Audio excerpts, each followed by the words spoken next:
नमस्कार दोस्तों, winners education point में आपका बहुत बहुत स्वागत है। दोस्तों आज हम देखेंगे पेपर 4 का रिव्यू। पेपर 4 का पेपर कैसा था। पेपर 4 सरल था, कठिन था और नोट्स में से क्या कितना आया, फिर केस स्टडी क्या कैसी आई थी, तो वो चलिए देखते हैं हम दोस्तों। सबसे पहले है इसमें दोस्तों जो है 15 अति लघुत्तरीय प्रश्न हैं जो कि 20 शब्दों के हैं। तो सबसे पहले है इसमें दोस्तों, शासन में मूल्यों के महत्व को बताएं।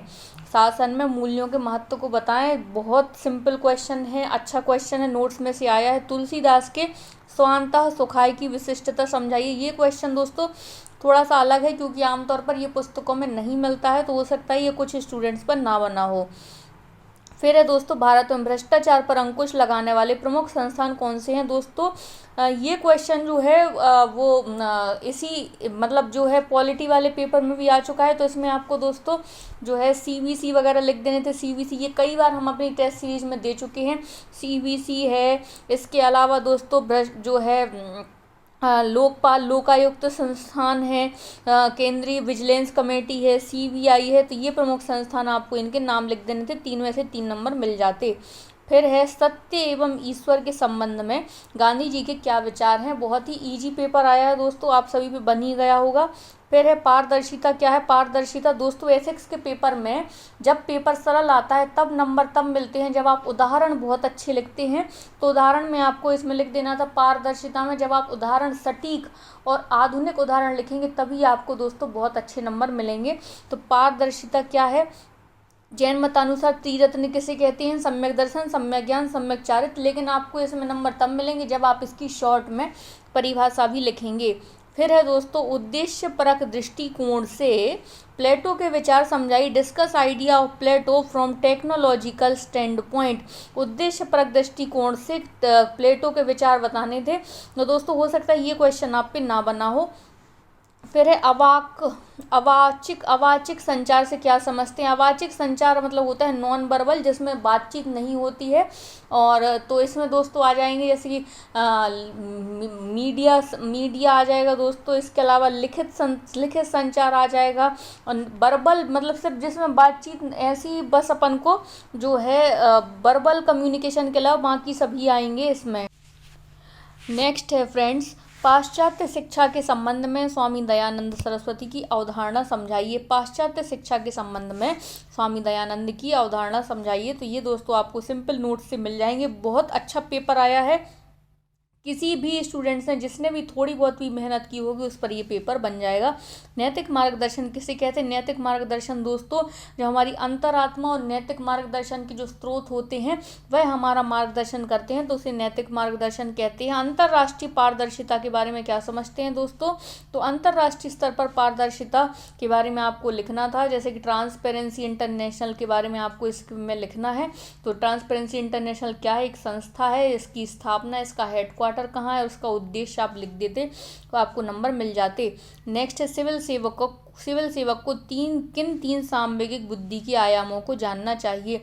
सिविल सेवक को किन 3 सामवेगिक बुद्धि के आयामों को जानना चाहिए। सामवेगिक बुद्धि के इसमें आपको आयाम लिख देने थे और खासकर वो आयाम सामवेगिक, देखिए सामवेगिक बुद्धि के ये हैं आयाम दोस्तों। सबसे पहले किसी दूसरे व्यक्ति के विचारों को समझना, और सबसे पहले सुनना समझना, फिर उसको अपनी भावनाओं से जोड़ना और उन अपनी भावनाओं से जोड़कर उन विचारों का जो है इस प्रकार से उपयोग करना कि वह जो है सभी के काम आए। तो ये कुछ 3 आयाम होते हैं। फिर है जवाबदेही के उपकरणों को लिखिए। मतलब जवाबदेही आप किन किन माध्यमों से किसी भी व्यक्ति के ऊपर फिक्स कर सकते हैं। नेक्स्ट है दोस्तों, महात्मा बुद्ध के अनुसार प्रतिसमुत्पाद को समझाइए। बहुत इजी क्वेश्चन है दोस्तों, बहुत जो है इसमें से पूरे आप पे बनने चाहिए। और पूरे में से 45 में से इसमें 45 नंबर ही स्कोर किए जा सकते हैं। फिर है दीनदयाल उपाध्याय के अनुसार अधिकार एवं कर्तव्य समझाइए। दीनदयाल उपाध्याय के अनुसार समझाना है दोस्तों। इसमें अगर आप कुछ भी मन से लिखेंगे तो इसमें आपको नंबर नहीं मिलेंगे। जब स्पेसिफिक पूछा जाता है तो आपको स्पेसिफिक आंसर ही लिखने चाहिए।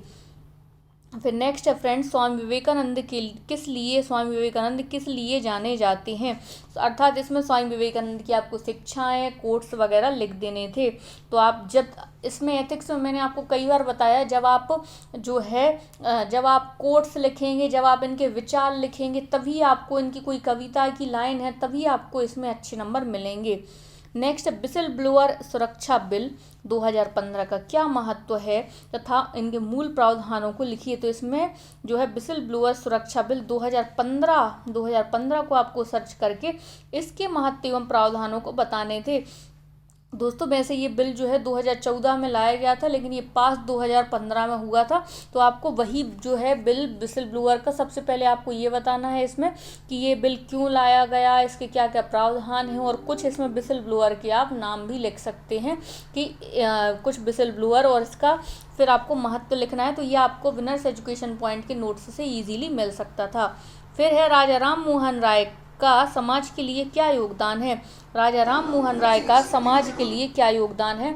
दोस्तों बहुत अच्छा है, इसमें भी आप 2 पेज आराम से लिख सकते हैं, और विथ कोट्स, और बहुत अच्छे जो थिंकर्स रहते हैं उनमें आप किसी और की उपमा भी दे सकते हैं। जैसे किसी थिंकर्स के बारे में किसी और थिंकर ने क्या कहा है, जब आप ऐसे कोट्स लिखते हैं तो बहुत अच्छे नंबर मिलते हैं। प्रशासन में नैतिक नेतृत्व के मुख्य गुण क्या क्या होते हैं। प्रशासन में नैतिक नेतृत्व के मुख्य गुण क्या क्या होते हैं। फिर है दोस्तों, सिविल सेवकों के लिए कमजोर वर्गों के प्रति सहिष्णुता एवं संवेदना क्यों महत्वपूर्ण है। बहुत अच्छा क्वेश्चन है दोस्तों, एक भी क्वेश्चन ऐसा नहीं है जो आउट ऑफ सिलेबस आया हो। और दोस्तों इसमें जो कमजोर वर्गों के प्रति सहिष्णुता और करुणा है, तो उसमें आपको महात्मा गांधी का जो है करुणा वाला कोट जरूर लिखना चाहिए, तभी आपको इसमें बहुत अच्छे नंबर मिल जाएंगे। कानून का शासन सुशासन एक आवश्यक अंग है। रूल ऑफ लॉ सुशासन का एक आवश्यक अंग है। तो इसमें आपको दोस्तों रूल ऑफ लॉ के बारे में लिखना है कि कानून का शासन क्यों जरूरी है, इसकी जो अपेक्षा होती है, कानून के शासन को जो तोड़ा जाता है, लॉ एंड ऑर्डर होता है, तो लॉ एंड ऑर्डर में जो दिक्कतें आती हैं उसके बारे में आप लिख सकते थे। तो आपको इसको सुशासन के दृष्टिकोण से महत्वपूर्ण बताना है। इसमें आप ये लिख सकते थे कि जैसे जब कानून का शासन स्थापित होगा तभी जो है व्यवस्था सही तरीके से काम करेगी। प्रशासन के तीनों अंग व्यवस्थापिका, कार्यपालिका, न्यायपालिका काम कर पाएंगे। आम जनजीवन शांतिपूर्वक काम कर पाएगा। इससे वर्ग संघर्ष की समाप्ति होगी और शांति स्थापित होने से जो है आम जनता का जीवन सुचारू रूप से संपन्न होगा। अतः सुशासन के लिए कानून का शासन आवश्यक है। फिर है फ्रेंड्स, स्वतंत्र भारत के लिए B.R. अम्बेडकर का क्या योगदान है। B.R. अम्बेडकर दोस्तों जो है विनर्स एजुकेशन पॉइंट के नोट्स में आपको मिल जाएगा। फिर दोस्तों ये लिया है उधार लेना या निजी व्यापार के संबंध में केंद्रीय असैनिक सेवा या आचरण नियम क्या है। तो दोस्तों इसमें सिविल सर्वेंट के जो आचरण नियम हैं उसमें आपको इसके बारे में लिखना है कि सिविल सर्वेंट जो है ना तो वह उधार दे सकता है, ना उधार ले सकता है, ना ही निजी कोई व्यापार कर सकता है। तो इसमें दोस्तों आपको इसमें नंबर तभी मिलेंगे जब आपको जो है सिविल सर्वेंट जो आचरण नियम हो उसका रूल सहित पता हो और एग्जैक्ट वर्डिंग्स क्या है, तो तभी आप इस क्वेश्चंस को अटेम्प्ट करिएगा। अन्यथा अगर आपको पूरा नहीं है, कॉन्फिडेंस नहीं है, तो इस प्रकार के टेक्निकल क्वेश्चन मत अटेम्प्ट करिएगा। नेक्स्ट है भ्रष्टाचार को परिभाषित कीजिए तथा मूल्य प्रणाली से इसका संबंध बताइए। भारत में भ्रष्टाचार रोकने हेतु कानूनी ढांचे की सूची बनाइए। फिर है कौटिल्य के अनुसार राजा के क्या क्या कर्तव्य हैं। ये दोस्तों हमने अपने विनर्स एजुकेशन पॉइंट नोट्स में कवर किया है कि राजा के जो कर्तव्य हैं कि वो अपनी प्रजा को पहले महत्व दे, और एक राजा को जो है अपने कोष का नियंत्रण रखना चाहिए, उसको विदेश नीति कैसे करनी चाहिए, मंडल सिद्धांत में क्या क्या है, तो वो आपको घूम फिर के कौटिल्य ने जो बातें कही हैं वही अगर आप लिख देते तो भी आपको इसमें अच्छे नंबर मिल सकते हैं। पूर्वाग्रह के निवारण की कौन कौन सी विधियां हैं। पूर्वाग्रह के निवारण की विधियां लिखनी है। फिर है दर्शन के इतिहास में डॉक्टर राधाकृष्णन का क्या योगदान है। सांवेगिक बुद्धि की धारणा को स्पष्ट कीजिए। दोस्तों हमारे नोट्स में बहुत अच्छे से बताया गया है सांवेगिक बुद्धि की जो धारणाएं हैं। इसके अलावा दोस्तों रामचरितमानस के अनुसार शासक की आदर्श भूमिका क्या है। रामचरितमानस के अनुसार शासक की आदर्श भूमिका क्या है। फिर है अभिक्षमता, अभिरुचि और बुद्धि से कैसे भिन्न है। अभिक्षमता, अभिरुचि और बुद्धि से कैसे भिन्न है, ये क्वेश्चन जो है इसमें आप अभिक्षमता का ऐसा कॉलम, अभिरुचि और ऐसा बुद्धि के ऐसे 3 कॉलम बना के लिख सकते थे। तो दोस्तों ये हमारे नोट्स में कवर है, आप चाहें तो क्रॉस चेक कर सकते हैं। अहिंसा का क्या महत्व है, इसमें दोस्तों गांधी जी के अनुसार नहीं पूछा है, ना ही किसी धर्म विशेष का उल्लेख किया गया है। तो आपको इसमें अहिंसा को जनरलाइज लिखना था, लेकिन आप इसमें ये जरूर लिख सकते हैं कि जैन धर्म में अहिंसा के महत्व को सर्वोपरि बताया गया है। इसी प्रकार गांधी जी ने भी सत्य और अहिंसा को सबसे बड़े उपकरण बताया है। तो इनका आप सहारा जरूर ले सकते हैं। और अहिंसा का आपको बेसिक कॉन्सेप्ट लिखना था उदाहरण सहित। नेक्स्ट, संचार की प्रक्रिया में सम्मिलित तत्वों का वर्णन कीजिए। इसमें संचार की प्रक्रिया में दोस्तों जैसे कि होता है एक मीडिएटर होता है, इसके अलावा प्रेषक होता है, माध्यम होता है, रिसीवर होता है, ये इसके जो है तत्व हैं। तो इनका आपको उल्लेख करना था। फिर है दोस्तों 18 आपको क्वेश्चन दिए गए थे, 18 और 18 में से आपको 15 क्वेश्चन अटेम्प्ट करने थे और सभी क्वेश्चन बहुत इजी हैं। ये पूरा ही पेपर आपसे बन जाना चाहिए। नेक्स्ट है, क्या व्यवहार सदैव व्यक्ति की अभिव्यक्ति को प्रतिबिंबित करता है। एक प्रासंगिक उदाहरण देते हुए समझाइए। क्या व्यवहार सदैव व्यक्ति की अभिवृत्ति को प्रतिबिंबित करता है। एक प्रासंगिक उदाहरण समझाइए। तो दोस्तों ये क्वेश्चन भी थोड़ा सा अलग है, अलग इन द सेंस कि आप जब जनरलाइज लिखते हैं तो उसमें आपको नंबर मिलने के चांस रहते हैं। जब आप इस प्रकार के क्वेश्चन अटेम्प्ट करते हैं तो इनमें आपको नंबर मिल भी सकते हैं और नहीं भी मिल सकते हैं। इसीलिए मैं कहूँगी कि ऐसे मौक़ों पर हमेशा जनरलाइज क्वेश्चन अटेम्प्ट करें, ताकि एटलीस्ट जो है बीच के नंबर तो हमें मिल ही जाए। फिर है दोस्तों, अब हम आते हैं अपनी केस स्टडी पर। केस स्टडी 30 नंबर की है। सबसे पहले केस स्टडी पर चर्चा कर लेते हैं दोस्तों। ये है वस्तु पर आधारित प्रकरण।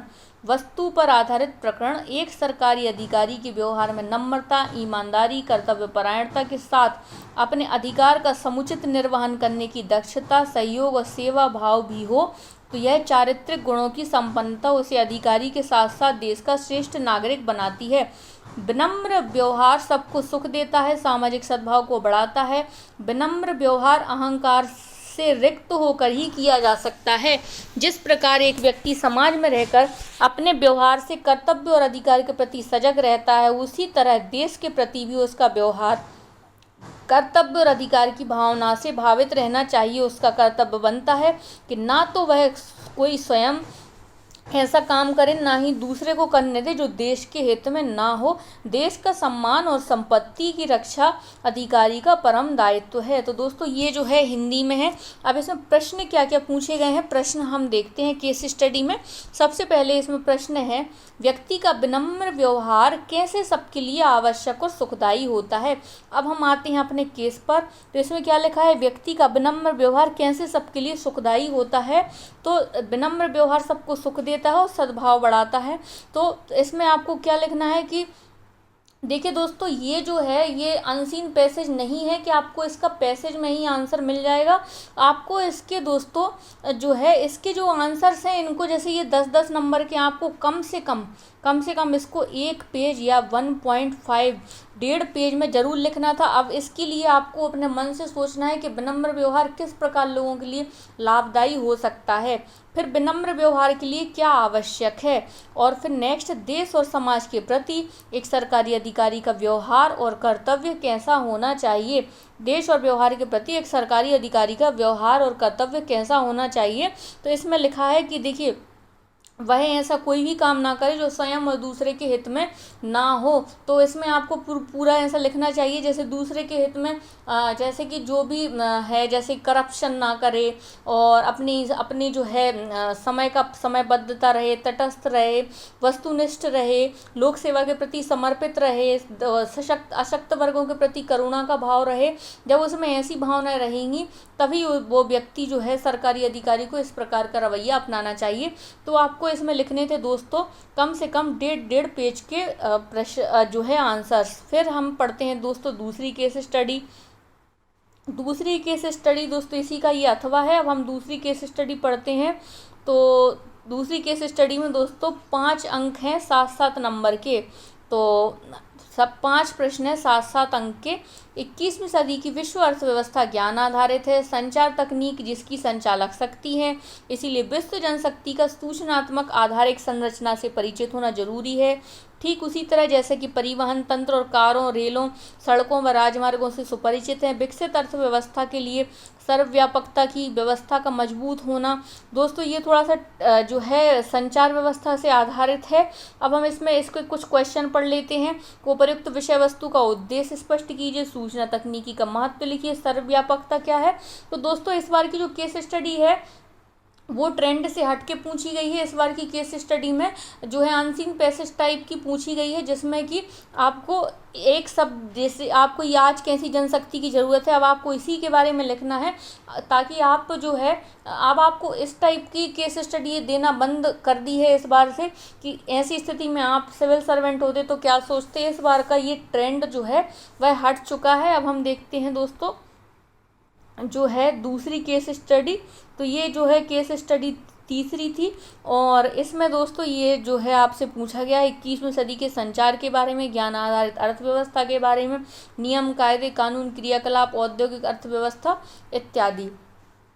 तो दोस्तों पेपर बहुत अच्छा है। पेपर अगर आपने जरा सा भी पढ़ लिया होगा दोस्तों, अगर आपने एक बार विनर्स एजुकेशन पॉइंट के नोट्स को ही कवर कर लिया होगा दोस्तों, तो मैं आपसे 100% आपसे दावे के साथ कहती हूँ कि आपके इस पेपर में दोस्तों 200 में से आपके 160 प्लस नंबर आने चाहिए। सिर्फ और सिर्फ विनर्स एजुकेशन पॉइंट की अगर आपने नोट्स पढ़ लिए और केस स्टडी में अगर आपने ठीक ठाक परफॉर्म कर दिया, तो आपको इतने नंबर इजीली मिल जाएंगे दोस्तों। तो इसी प्रकार से कल के पेपर में भी, हिंदी के पेपर में भी जल्दी जल्दी हिंदी के नोट्स का क्विक रिवीजन कर लीजिए। Thank you for watching friends.